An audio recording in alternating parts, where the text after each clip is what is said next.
नमस्कार, आपका स्वागत है। हिंदू धर्म में अन्न को देवता माना गया है, इसीलिए हमें इसका सम्मान करने की शिक्षा दी जाती है। अन्न को उगाना जितना कठिन होता है उतना ही आसान होता है उसे बर्बाद कर देना। भोजन हम सभी की मूलभूत आवश्यकताओं में से एक है और हम सभी के घर में रोजाना भोजन बनाया जाता है। लेकिन वास्तुशास्त्र में भोजन बनाने के लिए कुछ नियम निर्धारित किए गए हैं, जिनका पालन घर में भोजन बनाने वाले व्यक्ति को, चाहे वह महिला हो या पुरुष या फिर सेविका ही क्यों ना हो, सभी को करना चाहिए। आज हम वास्तुशास्त्र के नियम अनुसार खाना बनाने से संबंधित दो प्रमुख बातों पर बात करेंगे, जिनमें से एक है खाना बनाते समय कौन से नियमों का पालन करना चाहिए और रोटी बनाने के लिए आटा गूंथते समय हमें क्या करना चाहिए। और दोस्तों, आटा गूंथते समय कौन सी ऐसी वस्तु मिलानी चाहिए आटे में जिससे हमारे घर में सुख समृद्धि बनी रहे। तो आइए जानते हैं आज के इस नए वीडियो में। और दोस्तों, उससे पहले मैं आपसे विनम्र निवेदन करूंगा कि अगर आप भगवान श्री कृष्ण के सच्चे भक्त हैं तो वीडियो को एक लाइक करके कमेंट बॉक्स में लिख दीजिए जय श्री कृष्ण।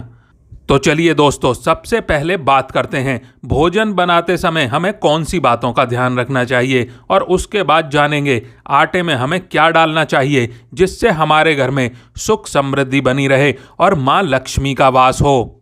दोस्तों, पहली बात है, भोजन मुख्य रूप से घर की रसोई घर में ही बनाया जाता है। इसीलिए सबसे पहले तो हमें यह देखना चाहिए कि हमारा रसोई घर वास्तुशास्त्र के नियम अनुसार सही जगह पर बना हुआ है या फिर नहीं।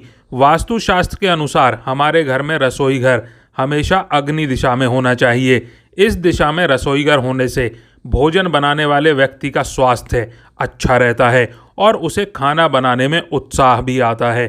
साथ ही हमें इस बात का भी ध्यान रखना चाहिए कि हमें हमेशा उत्तर दिशा या पूर्व दिशा की ओर मुख करके ही भोजन बनाना चाहिए। दूसरी बात, भोजन हमेशा शुद्ध और शांत मन से ही बनाना चाहिए और भोजन बनाते समय मन में गुस्सा या द्वेष जैसी कोई बात नहीं होनी चाहिए, अन्यथा माँ अन्नपूर्णा नाराज हो जाती हैं। चिढ़ करके और बेमन से बनाए गए भोजन से फायदे कम और नुकसान ज़्यादा होते हैं। तीसरी बात, भोजन बनाते समय रसोई घर हमेशा साफ और स्वच्छ रहना चाहिए और भूलकर भी कभी बाहर पहनने वाली चप्पल या जूते रसोई घर में लाने बिल्कुल नहीं चाहिए। ईश्वर को साफ जगह पर और स्वच्छ तरीके से बने खाने का भोग लगाना चाहिए, इससे ईश्वर जल्दी प्रसन्न होते हैं। गंदी जगह पर बना हुआ भोजन, जूठे बर्तनों में बनाया गया भोजन भगवान को कभी नहीं चढ़ाना चाहिए। और दोस्तों, चौथी बात है, अस्वच्छ तरीके से, गुस्से में या अशांत मन से बने भोजन का भोग भगवान कभी भी स्वीकार नहीं करते। यदि भोजन बनाते समय वाद विवाद किया जाए या फिर मुंह से अपशब्द निकाले जाएं तो वैसे भोजन का शरीर और मानसिक स्थिति पर बुरा प्रभाव पड़ता है। पांचवी बात है, भोजन बनाते समय उसे बार बार चक्कर ना देखें, इससे भोजन झूठा होता है जिसे किसी भी अन्य व्यक्ति को खिलाने से हमें हानि होती है और भगवान को तो अपना झूठा खाना प्रसाद के रूप में खिलाना महापाप माना जाता है। और छठी बात है, भोजन हमेशा नहा धोकर नित्य कर्म से निर्वृत्त होकर ही बनाना चाहिए और सुबह जब भी भोजन बनाना शुरू करें तो सबसे पहले माँ अन्नपूर्णा का स्मरण करें और उसके बाद में अग्निदेव का स्मरण करके ही चूल्हा प्रज्वलित करना चाहिए। इससे घर में अन्न की कभी भी कमी नहीं होती और सुख शांति बनी रहती है।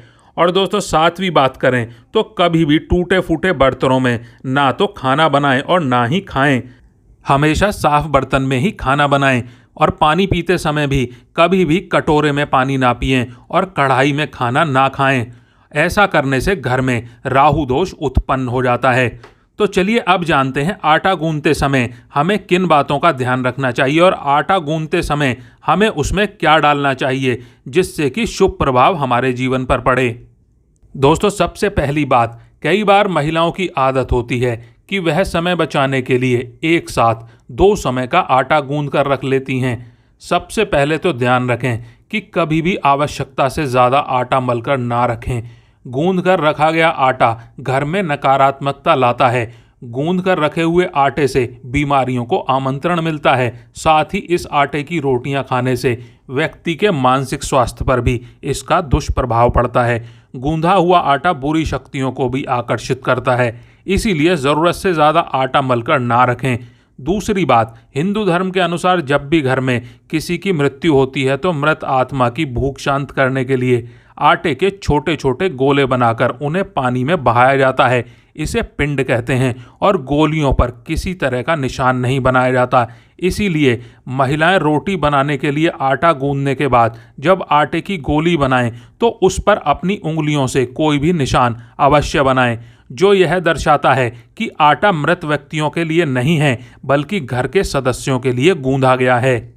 और दोस्तों, तीसरी बात है, आटे की पहली रोटी गौ माता की और आखिरी रोटी कुत्ते के लिए निकालनी चाहिए, जिससे घर में किसी भी तरह के दोष से बचा जा सकता है।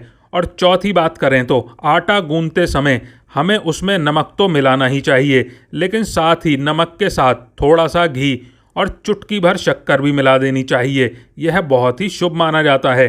शक्कर, नमक, आटा और घी सभी सफ़ेद रंग के होते हैं, जिनका संबंध शुक्र ग्रह और चंद्रमा से होता है।